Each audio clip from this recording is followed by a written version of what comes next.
नमस्कार, मैं अखिलेश आनंद हूं। द इनसाइड स्टोरी की खास पेशकश में दिल्ली के बाढ़ की बात हो रही है और देखिए मुझे एक ट्रैक्टर पर बैठकर आना इसलिए पड़ा क्योंकि हालात बद से बदतर हो चले। ये रिंग रोड है जहां पर गाड़ियां चलती थी, बसें गुजरती थी। मैंने दिल्ली यूनिवर्सिटी से पढ़ाई की है और इस रास्ते से जब मैं गुजरता था तो बस में या गाड़ियों में हम लोग जाया करते थे, कभी ट्रैक्टर चलते हुए कम से कम यहाँ तो मैंने नहीं देखा। लेकिन यहाँ पर क्या हालात है जरा देखिए, इतना ज्यादा पानी। एक मिनट जैसा ट्रैक्टर आप रोकिए। इसी स्थिति की पूरी विवेचना हम लोग कर रहे हैं। दिल्ली के अलग अलग हिस्सों में हम पहुंचे हैं और ये बताने की हम कोशिश कर रहे हैं कि क्या वाकई में सरकार की तरफ से लोगों को मदद दी जा रही है। अगर सिस्टम कोलैप्स हो गया तो क्यों हो गया, इसके पीछे की क्या वजह है। अलग अलग इलाकों में हमारे रिपोर्टर्स पहुंचे हैं, उनकी रिपोर्ट भी हम आपको दिखाएंगे। और सवाल भी ये खड़ा हो गया है कि देश की राजधानी दिल्ली अगर डूबी तो क्या सिर्फ कुदरत की वजह से या इसमें फेल्योर है सरकारी सिस्टम का भी।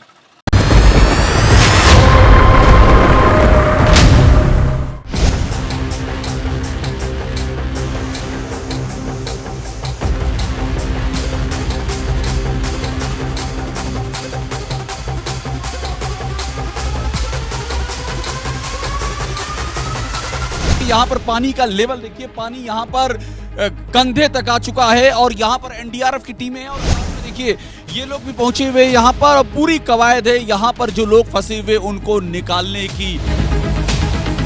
पूरी ये जो तिब्बती मार्केट है, जैसे जैसे हम आगे बढ़ते जा रहे हैं वैसे वैसे आप पानी का लेवल यहाँ पर देखिए। हाल यहाँ बहुत ज्यादा बुरे हैं। ये लाल किले का वो इलाका है जहां पर कल तेज रफ्तार से यमुना से आता हुआ पानी सड़कों पर भर गया। दिल्ली पुलिस के बैरिकेड से जो तकरीबन आधे से ज्यादा पानी में डूबे हुए हैं और ये दूसरी तरफ भी बैरिकेड देख करके आप समझ सकते हैं कि पानी का स्तर कितना ज्यादा है। आज यमुना दिल्ली का दर्शन कर रही है और दिल्ली के लोग यमुना का दर्शन कर रहे हैं। एक के बाद दूसरी कारें पानी में समाई हुई हैं। सिविल लाइंस का इलाका है, ये बेला रोड है सिविल लाइंस की, इसका परिचय दे रहा हूं। बगल से रिंग रोड गुजरती है। दिन बदला, तारीख बदली, लेकिन दिल्ली की सूरत नहीं बदली, दिल्ली की नियति नहीं बदली। न बारिश हुई न यमुना का जल स्तर बढ़ा, लेकिन बाढ़ में डूबी दिल्ली का न पानी उतरा न दिल्ली वालों की मुसीबत कम हुई। 2 दिन बाद भी दिल्ली अपने ही हाल पर है। 2 दिन बाद भी दिल्ली पानी में डूबी कराह रही है। 2 दिन बाद भी दिल्ली का संकट कम नहीं हो पाया है।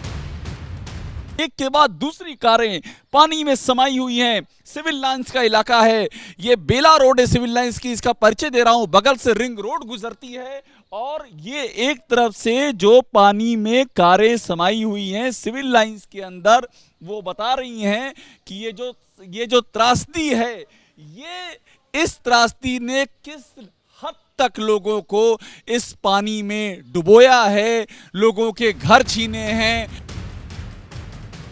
ये आलम तब है जबकि दिल्ली में नीचे से लेकर ऊपर तक 3 पावर सेंटर हैं। केंद्र सरकार, दिल्ली सरकार और एमसीडी। दिल्ली में 70 विधायक हैं, 7 निर्वाचित सांसद हैं, 250 निर्वाचित नगर निगम पार्षद हैं। दिल्ली देश की राजधानी है, यहां इतना भारी भरकम तामझाम है, इतना बड़ा सिस्टम है, फिर भी दिल्ली डूब गई। फिर भी दिल्ली पर जबरदस्त कहर बरपा है, फिर भी दिल्ली की सुध लेने वाला कोई नहीं। हम उस सड़क के बगल में हैं जहां से कि पूरे दिन गाड़ियां फर्राटा भरती हैं, लेकिन फिलहाल सड़क डूबी हुई है। सड़क के दोनों तरफ का हिस्सा डूबा हुआ है, गले तक पानी है, जानवर भी पानी में डूबा है और बगल में एक शख्स भी गले तक पानी में डूबा हुआ है। तो जिनके पास नाव है वो तो मुख्य सड़क से नाव के सहारे अपने घर तक जा सकते हैं, लेकिन जो अन्य लोग हैं वो किस तरीके से विवश हैं और किस तरीके से पानी में फंसे हुए हैं, उसकी बानगी है ये तस्वीर। अब सवाल ये आता है कि आखिर दिल्ली को किस किस ने डुबोया? दिल्ली किसकी नाकामी की कीमत चुका रही है? दिल्ली की इस दुर्गति का जिम्मेदार कौन है? क्या दिल्ली केजरीवाल सरकार और उपराज्यपाल के झगड़े में डूबी? यमुना के नजदीकी इलाकों में सड़कों पर भरा ये कई फीट पानी सारी कहानी कह रहा है। देश की राजधानी की जिन सड़कों पर बाकी दिनों गाड़ियां फर्राटा भरती थीं, वहां 2 दिन से यमुना से दाखिल हुए पानी का कब्जा है। दिल्ली की जिन सड़कों से गुजरते हुए बड़ी आबादी अपनी मंजिल तक पहुंचती थी, वहां अब नावें चल रही हैं। क्योंकि यमुना बाजार का वो इलाका जहां पर टेंट लगाए गए थे लोगों के लिए, सेफ जोन बनाए गए थे यहाँ पर, ताकि लोग अपना सामान रख सकें, यहाँ पर रह सकें, लेकिन अब इन सभी जगह पानी आ गया है। ये वो इलाका है यमुना बाजार का जहाँ पर कई सारे घर हैं, कई सौ लोग रहते थे। पिछले 4 दिनों से यहाँ पर भयावह स्थिति बनी हुई थी, लेकिन क्योंकि 5 दिनों तक ये लोगों को अंदाजा नहीं हुआ कि स्थिति इतनी ज्यादा खराब होगी, लेकिन अब देखिए यहाँ हालात क्या हो गए हैं। आखिर दिल्ली का ये हाल किसने किया? दिल्ली का गुनहगार कौन है? इन सवालों की जड़ तक जाने से पहले एक तस्वीर दिखाना बहुत जरूरी है। दिल्ली में केजरीवाल सरकार और उपराज्यपाल के बीच किस तरह तनातनी चल रही है, इसकी तस्वीर इस आपदा के वक्त में भी दिखाई पड़ी। दिल्ली के उपराज्यपाल वीके सक्सेना, दिल्ली के सीएम अरविंद केजरीवाल और उनके 2 मंत्री जब मुआयना करने पहुंचे तो मीडिया के कैमरों के सामने ही मंत्री सौरभ भारद्वाज ने एलजी से सवाल पूछ लिया। स्पेसिफिकली रिक्वेस्ट की कि एनडीआरएफ को बुलाइए, बट सर वो माने नहीं रात को। अब आई है एनडीआरएफ, थैंक यू है, बट सर रात को आ जाती तो बेहतर हो जाता सर। अश्विनी जी को मैंने कहा, ग्रुप पे लिखा, सीएस साहब भी थे उस पे सर, थोड़ी सी मदद हो जाती सर। मैं सौरभ जी ये कहना चाहूँगा कि ये समय नहीं है कि हम किसी के ऊपर ब्लेम करें या कुछ और टिप्पणी करें। इस वक्त हमें एज ए टीम वर्क करने की ज़रूरत है। कहने के लिए मैं भी बहुत सारी चीज़ें कह सकता हूँ, लेकिन उसकी ज़रूरत नहीं है। देखा आपने, जिन जिम्मेदार लोगों को इस मुसीबत के समय दिल्ली को संकट से उबारने के जतन करने हैं, वो आपस में ही भिड़े हुए हैं, एक दूसरे को नसीहतें दे रहे हैं। तो क्या दिल्ली को डुबोने के लिए सियासत जिम्मेदार है? क्या दिल्ली को डुबोने के लिए नेता जिम्मेदार हैं? आखिर दिल्ली को इस हाल में किसने पहुंचाया? इस सवाल को आम आदमी पार्टी ने एक नई हवा दे दी है। आम आदमी पार्टी ने ट्विटर पर हथनीकुंड बैराज का एक वीडियो जारी कर ये सनसनीखेज आरोप लगाया है कि दिल्ली को डुबोने के पीछे बीजेपी की बड़ी साजिश है। आज हम खड़े हैं हरियाणा के हथनीकुंड बैराज पर, जो हल्का जगाधरी में पड़ता है। मैं आपको दिखाना चाहता हूं कि ये हथनीकुंड बैराज है। ये जो पानी है सारा दिल्ली की तरफ जा रहा है। इससे एक पानी और डाइवर्ट किया जा सकता है। ये जो पानी है ये यूपी की साइड, सहारनपुर साइड एक नहर जाती है, तो उसमें ये डाइवर्ट किया जा सकता है। ये सहारनपुर यूपी को ये नहर जाती है, साथ में जो हमने आपको दिखाया था। दिल्ली की बाढ़ प्रायोजित बाढ़ है, यहाँ पे बारिश नहीं हुई है। यहाँ के सरकार के मैनेजमेंट में और यहाँ के मुख्यमंत्री अरविंद केजरीवाल की चिंताओं में, संवेदनशीलता में कोई कमी नहीं है। जबरन जानबूझ के दिल्ली को बाढ़ में झोंका गया है। तो आम आदमी पार्टी का दावा है कि दिल्ली की इस आपदा के पीछे एक बड़ी साजिश है और इसका एपिसेंटर है हरियाणा का हथनीकुंड बैराज, जहां दिल्ली के लिए तो पानी छोड़ा गया, लेकिन उसी बैराज से यूपी जाने वाली नहर सूखी है। हम खुद हथनीकुंड बैराज पर मौजूद हैं और तस्वीरों के जरिए आपको समझाने की कोशिश करते हैं कि आखिर इस हथनीकुंड बैराज से पानी किस तरीके से और कहां-कहां के लिए छोड़ा जाता है। पहले आपको एक सीधी तस्वीर दिखाएंगे। ये मेन कैनाल का ये मेन गेट है, जिसमें 18 गेट बने हुए हैं इस बैराज के, हथनीकुंड बैराज के। ये जो पानी जा रहा है ये सीधा यमुना नदी में जा रहा है। इन तरफ से यहाँ से पानी छोड़ा जाता है, एक दिल्ली और हरियाणा के लिए और एक यूपी के लिए। दिल्ली और हरियाणा वाली कैनाल को कल ही खोला गया जब पानी यहाँ पर कम हो गया, उसमें गाद नहीं थी।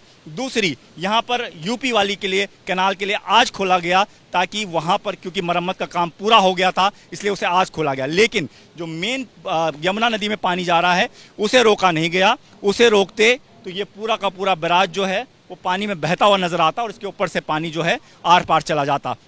लेकिन बीजेपी कह रही है कि आम आदमी पार्टी अपनी नाकामी का ठीकरा दूसरों पर फोड़ रही है। भगवान भी नाराज है क्या इस दिल्ली की सरकार से? क्या क्या बे सिर पैर की उलूल जुलूल बातें करते हैं। बारिश होना इस देश के किसानों के लिए, देश के लोगों के लिए बहुत आवश्यक है, जीव जीव के लिए आवश्यक है। लेकिन आप व्यवस्था ठीक नहीं करेंगे और दोष बारिश को देंगे, थोड़ी देर बाद कहेंगे भगवान की गलती है।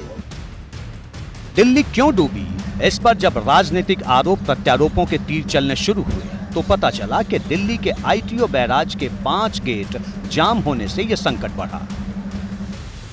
आईटीओ बैराज में 32 गेट हैं। इनमें 27 गेट से पानी आगे जा रहा है, लेकिन 5 ऐसे हैं जिनमें गाद जमी है और वो गेट बंद पड़े हैं। दिलचस्प बात यह है कि बरसों से इस बैराज के रखरखाव का जिम्मा हरियाणा सरकार के पास है। अब जब दिल्ली बाढ़ में डूब गई, तब जाकर इन 5 गेटों को खोलने के लिए पसीना बहाया जा रहा है। दिल्ली के कैबिनेट मंत्री सौरभ भारद्वाज जो है वो आईटीओ बैराज पर आए थे और उन्होंने जो है वो ये आरोप लगाया कि आईटीओ बैराज पर 32 गेट में से 28 गेट तो खुले हैं, लेकिन जो 5 गेट है वो बंद पड़े हैं, जिसकी वजह से दिल्ली में यमुना का जलस्तर बढ़ रहा है। यहाँ पर जो पानी है उसका ठहराव है, पानी जो है वो यहाँ पर ठहरा हुआ है, क्योंकि यहाँ पर जो लोहे के गेट है, यानी कि ये लोहे के गेट जो कि पानी के अंदर हैं, ये पूरी तरीके से बंद है, जिसकी वजह से पानी का जो फ्लो है, जो पानी की धारा है वो आगे नहीं बढ़ पा रही है। आगे जो है जो स्टिल जो पानी का फ्लो है, जो पानी का बहाव है वो कितना ज्यादा है, क्योंकि आगे के जो 28 गेट हैं वो सारे के सारे खुले हुए हैं। इस बहरहाल दिल्ली बाढ़ में घिरी हुई है। शहर की गलियों से पानी उतरने का नाम नहीं ले रहा। यमुना से लगे इलाकों में संकट के बादल छंटने का नाम नहीं ले रहे और राजनीति आरोपों प्रत्यारोपों में उलझी हुई है। वैसे दिल्ली में एक और पावर सेंटर है और वो है लोकल बॉडी। दिल्ली में अभी 3 लोकल बॉडी काम करती हैं।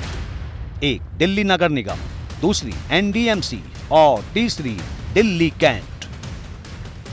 यमुना के नजदीक का जो इलाका है वो ज्यादातर हिस्सा दिल्ली नगर निगम के कंट्रोल में है, लेकिन कुछ हिस्सा एनडीएमसी के दायरे में भी पड़ता है।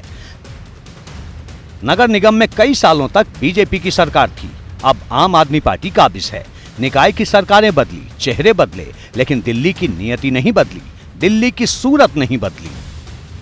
रोड की तस्वीर आप देखिए, यहां से लेकर के वहां तक, इस सिरे से उस सिरे तक आपको सिर्फ और सिर्फ पानी नजर आ रहा है।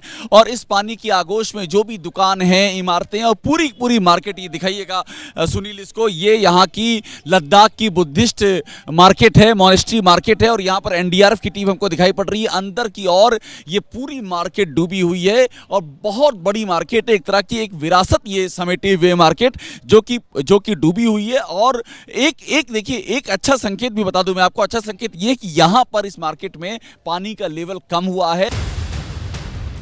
ताज्जुब की बात है कि दिल्ली में 3 सरकारें इस भीषण सैलाब से न आम लोगों को बचा पाई और न राष्ट्रीय स्मारकों को।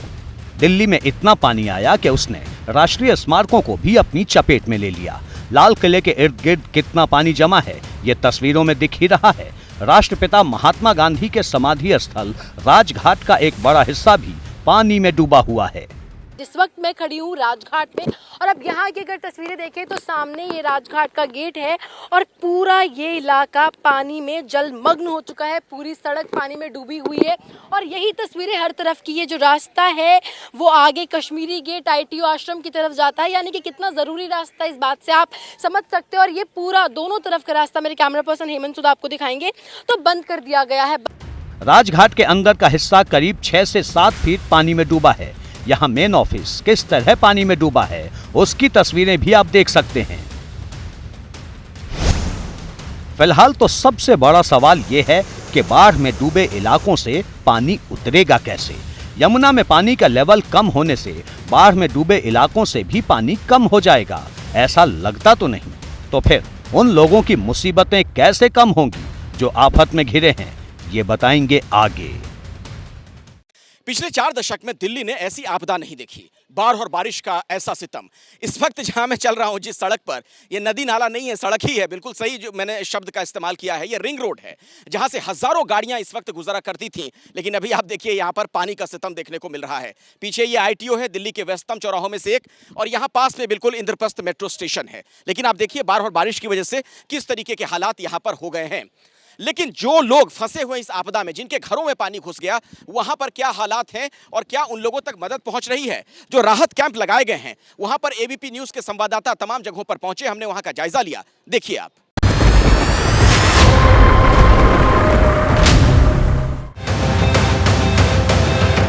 बहुत गंदगी है यहाँ, बहुत परेशानी है। नहीं होया सर, क्या खाने को मिला था? वही मिला था, देखने रहे। सर जो खाना जो भी रात में मिला है जो कि तो पड़ा हुआ है, कुछ खाया कुछ नहीं खाया। साफ सफाई करने वाला कोई नहीं आ रहा है। तला हुआ रोटी, ये गवर्नमेंट का पैसे बर्बाद हो रहे हैं।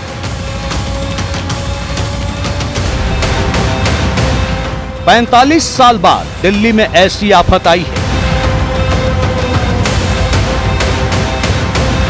यमुना का जल किनारों को क्रॉस कर शहर में घुस गया है। यमुना बाजार डूबा, निगम बोध घाट डूबा, राजघाट तक पानी पहुंच गया, सिविल लाइंस तक बाढ़ के पानी ने दस्तक दे दी। यमुना किनारे बसा हद इलाका बाढ़ की विभीषिका का शिकार है।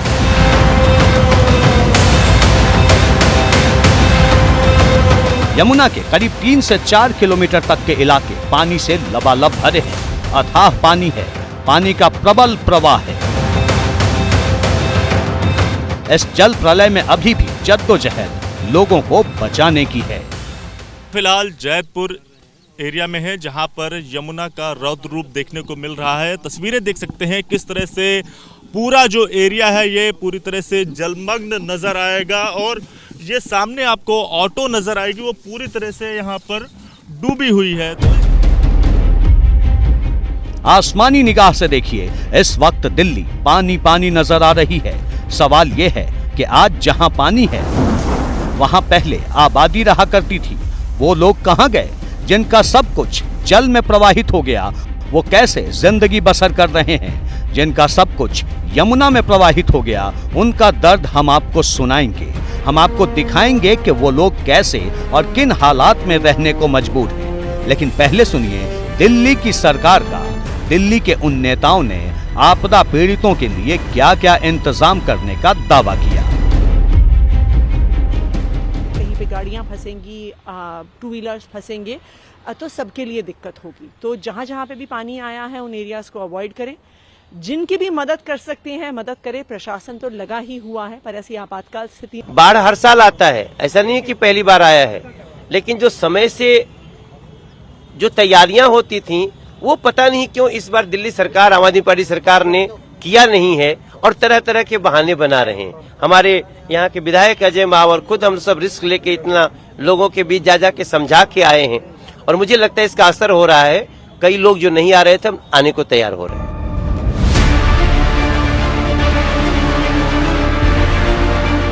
दिल्ली सरकार का दावा है कि उसने पूरे इंतजाम किए हैं। दिल्ली के सांसद का दावा है कि वो लोगों की भरपूर मदद कर रहे हैं। अब इन दावों की हकीकत भी देखिए और समझिए। ये दिल्ली को नोएडा से जोड़ने वाली लिंक रोड है। सड़क के एक तरफ सूखा है तो दूसरी तरफ जल प्रलय है। ऐसी पानी पानी वाले इलाके में रहने वाले लोग अब इस कैंप में रह रहे हैं। राहत के नाम पर सड़क किनारे टेंट लगा दिया गया है। टेंट में भी सिर्फ एक प्लास्टिक की चादर से छत जैसा बनाया गया है। यमुना किनारे रहने वाले लोग इन्हीं टेंटों में रह रहे हैं। बाढ़ और बारिश ने कई राज्यों में तबाही मचाया हुआ है। बाढ़ का दंश झेल रहे ये लोग खुले आसमान के नीचे या तिरपाल में सोने के लिए मजबूर हैं। कुछ नहीं निकाल पाए, कुछ नहीं निकाल पाए, एक चम्मच भी नहीं लेकर आ सके वहाँ से। सब छोड़ छाड़ के परिवार के साथ आ गए। हाँ, बाइक है सब सारे वहीं पर मवेशी मवेशी नहीं आए वहीं पर है। और मवेशी लेने जाओ तो 3000 रुपये 4000 रुपये मांगते हैं एक मवेशी का। अच्छा, हाँ जी। बच्चे सो रहे हैं, रखवारी करना पड़ती है। यहाँ पर नहीं बकरी बंधी है, इसलिए सोना जगना पड़ता है। अब एक जगह बैठ कर नींद आ जाती है, हम नहीं लाओ इधर। सड़क किनारे इन लोगों को भगवान भरोसे छोड़ दिया गया है। जैसे तैसे खाने का इंतजाम हो जाता है। मच्छरदानी के सहारे मच्छरों से बचते हैं। एक ही चारपाई पर 3 लोग सो रहे हैं। लेकिन परेशानी सिर्फ इतनी नहीं है। ट्रेजेडी देखिए कि यहाँ एक तरफ पानी ही पानी है, लेकिन टेंट में रहने वाले लोगों के पास पीने का पानी तक नहीं। तो यमुना का जलस्तर बढ़ने से दिल्ली पानी में पूरी तरह से डूबी हुई है, लेकिन पीने के पानी की अब भी किल्लत है। नहीं हो जाएगा, इतना नहीं हो पाएगा। आप ये भरने आए हो, इसके साथ में और कितने चक्कर लगाओगे अभी? अब पानी की प्यास नहीं पड़ेगी, पूर्ति नहीं होगी, चक्कर लगाते रहेंगे। पानी की तो नहाने की, कपड़ा धोने की, बर्तन की, इसी पानी से नहाते भी हो, इसी पानी को पीते भी हो? हाँ, मतलब पानी नहीं है तो इसी से सारा काम करने पड़ेगा ना। अब पता नहीं, जैसा मिल रहा है, मजबूरी है पीने की। तो इस कैंप में आने वाले लोग अपने मवेशियों को भी साथ लाए हैं, लेकिन जहां इंसानों के लिए इंतजाम नहीं, वहां मवेशियों का हाल कौन पूछ रहा है। इस कैंप की एक और तस्वीर देखिए। कहां तो दावा हर इंतजाम का किया जा रहा था, लेकिन मौके पर न रहने की सही व्यवस्था है, न पीने के लिए पानी है, न शौचालय का इंतजाम है। यानी यहाँ दिल्ली का सिस्टम पूरी तरह फेल है। दिल्ली में वजीराबाद से ओखला तक यमुना 22 किलोमीटर का सफर तय करती है। इस 22 किलोमीटर के दायरे में रहने वाले लोगों को सबसे ज्यादा परेशानी है। रिपोर्ट्स के मुताबिक बाढ़ के कारण दिल्ली में करीब 24,000 लोग विस्थापित हो गए हैं। दिल्ली सरकार के मुताबिक 21 लोग टेंट और शेल्टर में रह रहे हैं। ये तस्वीर और बड़ी है, क्योंकि कई इलाकों में पानी भरने के बाद भी लोगों ने अब तक अपना घर नहीं छोड़ा है। घरों में फंसे इन लोगों का हाल हम आपको फिर दिखाएंगे, लेकिन पहले उन लोगों का दर्द देखिए जो सरकार के राहत शिविर में पहुंचे। आईटीओ के आसपास के इलाकों में पानी भरने के बाद सैकड़ों लोग सरकारी राहत शिविर में पहुंचे हैं, जो अपने बच्चों को सुबह का नाश्ता देने के लिए लगी हुई हैं, ब्रेड सेक रही हैं, ऑमलेट बना रही हैं। बच्चे बैठे हुए हैं, इंतज़ार कर रहे हैं और माँ की गोद में कि माँ कुछ खिलाएंगी। आखिर ये माँ है, इनका दर्द है, दंश है और ये विभीषिका है, फिर भी माँ अपने फर्ज से कहाँ टीकती है। जैसे तैसे सिर छिपाने का इंतजाम तो हुआ है, लेकिन खाने का इंतजाम नहीं है।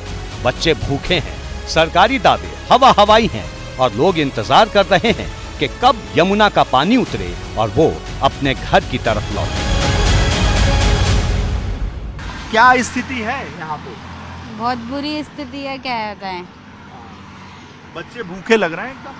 हाँ, अभी उठे हैं तो भूखे ही हैं, तो उनको नाश्ता पानी कराएंगे। तो सरकार की तरफ से दूध ब्रेड कुछ आया? नहीं, दूध ब्रेड नहीं आ रहा है, सिर्फ खाना आ रहा है। खाना आया? कोई पूछने आया सरकार की तरफ से? परिस्थिति को झेलते हुए भी चले आ रहे हैं जी, और परेशानी तो परेशानी है, क्या करें।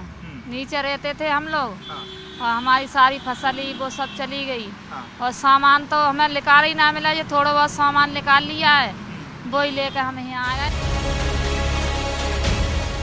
दिल्ली सरकार की तरफ से कई इलाकों में स्कूलों में भी राहत कैंप लगाए गए हैं। दिल्ली के जैतपुर इलाके में ऐसा ही एक राहत कैंप सर्वोदय विद्यालय में लगाया गया है। अब इस राहत कैंप की तस्वीर देखिए। कैंप में घुसते ही रात का बचा खुचा खाना बाहर फेंका हुआ दिखता है। यहाँ सफाई का इंतजाम ना के बराबर है। कैंप में रहने वाले लोग गंदगी से परेशान हैं। पानी पानी हो चुकी दिल्ली में लोगों की दुश्वारियां कम नहीं हैं। सोचिए, जो लोग अपने घरों में फंसे हैं उनका क्या हाल होगा। सोचिए, जिन इलाकों में बिजली गुल है वहां लोगों का क्या हाल होगा। लेकिन फिलहाल हम बात कर रहे हैं राहत कैंप में रहने वाले लोगों की। दिल्ली सरकार का दावा है कि राहत कैंप में लोगों को 3 वक्त का भोजन दिया जा रहा है। सुबह ब्रेड और दूध का नाश्ता दिया जाता है। पानी की सप्लाई की व्यवस्था की गई है। जिस जैतपुर कैंप में एबीपी संवाददाता पहुंचे, वहां आधा दिन गुजर जाने के बाद भी लोगों को सुबह का नाश्ता नहीं मिला था। सुबह क्या कुछ दूध ब्रेड कुछ पहुंचा? नहीं, अभी तो नहीं पहुंची है, लेकिन यह है जो कल पहुंची थी। अपना सब कुछ पानी में बह जाने का दर्द इन लोगों के सीने में दफ्न है। इंतजार इस बुरे वक्त के गुजरने का है, लेकिन इस बुरे वक्त में भी जो कुछ इनके साथ हो रहा है उसे बयां करते करते इनका गुस्सा और दर्द दिखने लगता है। में जो खाना मिला है, ये रोटी मिला है जो कि मवेशी भी नहीं खा सकेंगे। अच्छा। और मैंने कहा भाई साहब ये रोटी जो ला रहे थोड़ा से लाओ, अच्छा लाओ। बोल रहा है आप कौन बोलने वाले हो रहे। मैंने कहा भाई हम यहीं का नागरिकता है, जमुना में रहते हैं, हमारी नसीब खराब हो गए हैं, इसलिए हम रोड पे। ये उन विस्थापितों का दर्द है जो कैंपों में रह रहे हैं। एबीपी न्यूज ने दिल्ली के 3 राहत कैंप मयूर विहार, जैतपुर और आईटीओ का हाल जाना, लेकिन हर जगह इंतजाम के दावे सिर्फ हवा हवाई नजर आए। इंतजाम के मोर्चे पर यहाँ पूरा सिस्टम फेल नजर आया। लेकिन ये परेशानी का सिर्फ एक हिस्सा है। दिल्ली का एक हिस्सा बाढ़ में डूबा है, तो 1/3 दिल्ली का कंठ सूख गया है। बाढ़ के कारण दिल्ली के 3 वाटर ट्रीटमेंट प्लांट बंद पड़े हैं। इन वाटर ट्रीटमेंट प्लांट से दिल्ली के कुल जरूरत का 1/3 पानी मिलता है। प्लांट बंद होने से दिल्ली के 35 इलाकों में पानी की सप्लाई ठप हो गई है। पानी के संकट के साथ ही दिल्ली के कई इलाकों में बिजली का संकट भी गहरा है। इस संकट के बीच जैसे तैसे दिल्ली वाले इस विभीषिका के गुजर जाने का इंतजार कर रहे हैं। बाढ़ पीड़ित इंतजार कर रहे हैं कि यमुना का क्रोध कब शांत हो और वो अपने घरों को लौटे। लेकिन इस बाढ़ ने 45 साल बाद फिर याद दिला दिया कि दिल्ली का सिस्टम कितना बेढब है। कैसे दिल्ली के सिस्टम को दिल्ली वालों का दर्द समझ में नहीं आता।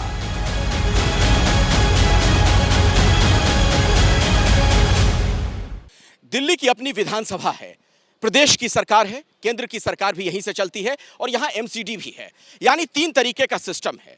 अगर सिस्टम कोलैप्स हुआ इस कुदरती आपदा के सामने तो सवाल यह कि आखिर इसके लिए गुनहगार कौन है? क्यों इस तरीके के हालात बन गए हैं? क्या पहले से इसके बारे में जानकारी नहीं थी? पहले से वो इंतजामात मुकम्मल क्यों नहीं किए गए कि लोगों को ज्यादा दिक्कत नहीं होती? देखिए, कुदरती आपदाओं पर किसी का बस नहीं, लेकिन इसकी जो गंभीरता होती है उसे तो कम किया ही जा सकता था।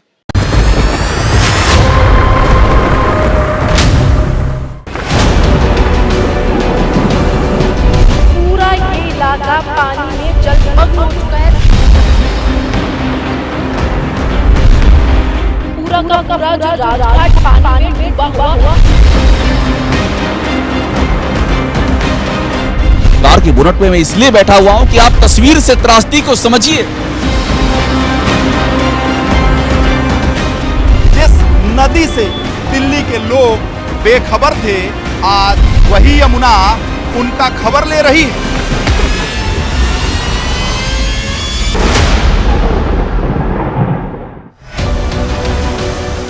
ये बाढ़ से करा रही दिल्ली की वो तस्वीर है जो सवालों का तूफान लेकर आई है।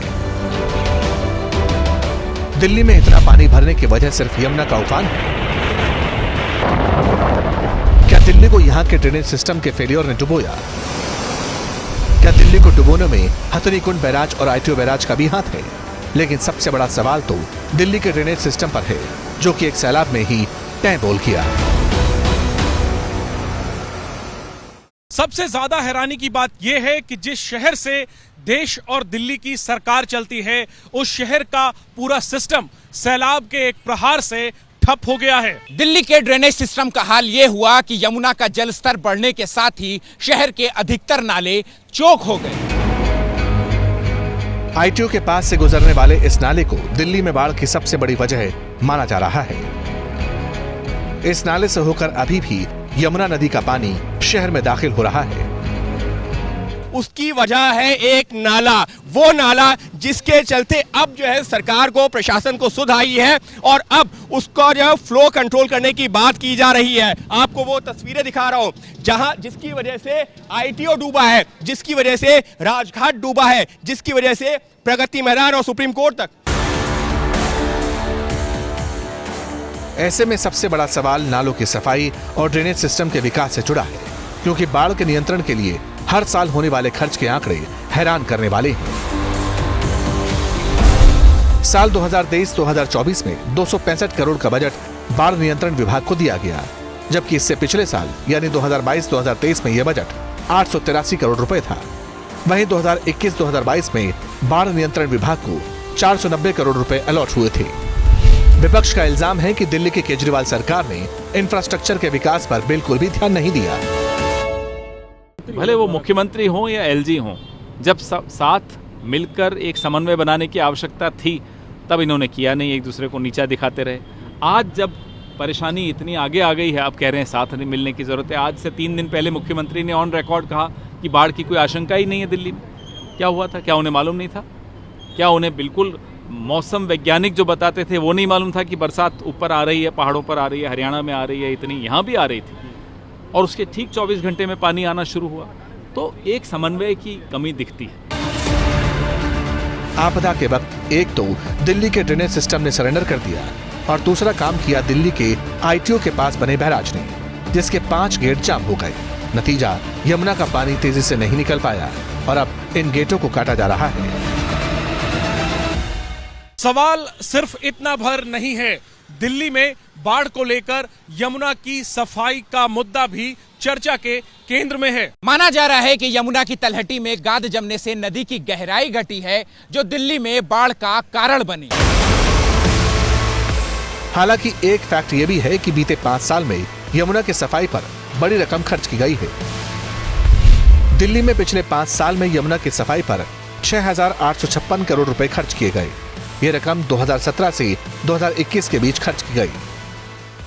Every time there is a crisis situation, instead of saying what can I contribute, what can I do in helping people, the usual refrain which I see from the people who got elected in Delhi is it is Home Ministry's job, it is Lieutenant Governor's job, it is Haryana which is handling the barrage, it is Himachal which is not doing it right.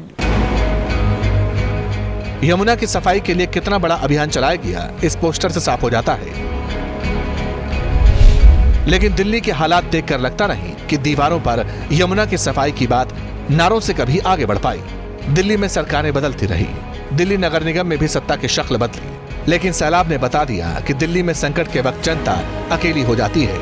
अब आलम यह है कि बाढ़ वाले इलाके नए tourist spot बन चुके हैं।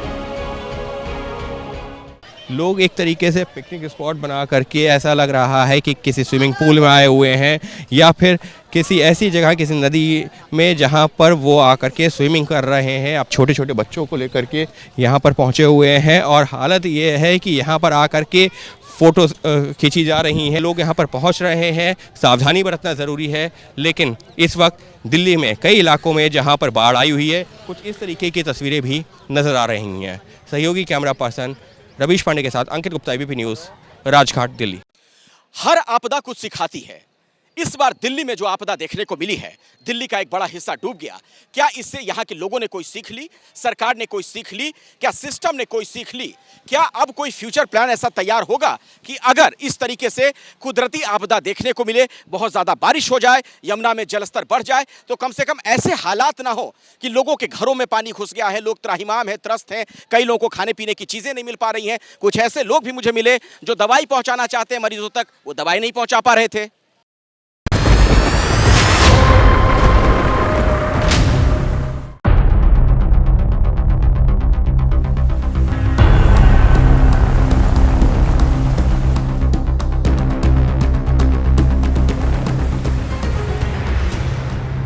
I2, civil lines, Kashmiri gate, सब पानी पानी है। यही बाढ़ में डूबी दिल्ली की कहानी है। दिल्ली में बाढ़ के ऐसे हालात भले ही 4 दशक बाद बने हैं, लेकिन हर साल दिल्ली के निचले इलाकों में जल जमाव की तस्वीरें आम हैं। ऐसे में 1978 के बाद यानी 45 साल बाद दिल्ली में आई बाढ़ चुनौतियों के साथ कई सबक लाई।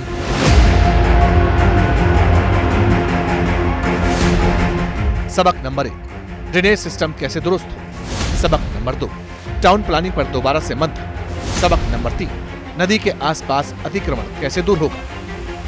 दिल्ली में जिस तरह के हालात बने हुए हैं, उसने दिल्ली में ड्रेनेज सिस्टम की पोल खोल कर रख दी है। असल में दिल्ली के ड्रेनेज प्लान में बड़े चूक। दिल्ली का पिछला ड्रेनेज प्लान 1976 में तैयार किया गया था। उसे तब महज 20 साल के लिए तैयार किया गया था। लेकिन हैरानी वाली बात यह है कि शहर के विकास के साथ साथ ड्रेनेज सिस्टम का विकास नहीं किया गया। एक्चुअली क्या है कि जो 4 महीने पहले तैयारी कर देनी चाहिए as per NDMA act and policy 2009। Government को मालूम है, डायरेक्टिव्स है, सबके पास ऑर्डर्स है, फिर भी इन्होंने जो कोई प्लानिंग नहीं करी, कोई मीटिंग नहीं करी, कुछ तैयारी नहीं करी, जिसका ये नतीजा है।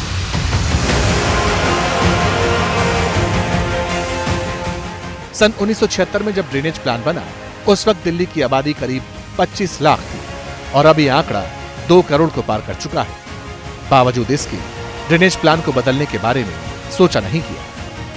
बीते वक्त में दिल्ली की आबादी तेजी से बढ़ी है। जाहिर है शहर के ड्रेनेज सिस्टम पर भी दबाव बढ़ा है, जिनमें सुधार किए जाने की तत्काल जरूरत है। देखिए, कुदरती आपदाओं पर किसी का बस नहीं। अगर प्रकृति का ऐसा रौद्र रूप देखने को मिलेगा तो कहीं भी तबाही मच सकती है। लेकिन देश की राजधानी दिल्ली में इतनी अधिक बारिश नहीं हुई है। बारिश हुई है, लेकिन ऐसी भी बारिश नहीं हो गई जिस तरह के हालात बन गए। तो सवाल यह है कि आखिर ऐसी स्थिति क्यों बनी? क्या अब आने वाले दिनों में हालात सुधरेंगे? सरकारें कुछ समझेगी, ये सिस्टम तैयार होगा ताकि आपदाओं से हम निपट सकें। बाढ़ बारिश से जुड़ी तमाम खबरों पर हमारी आगे भी नजर बनी रहेगी।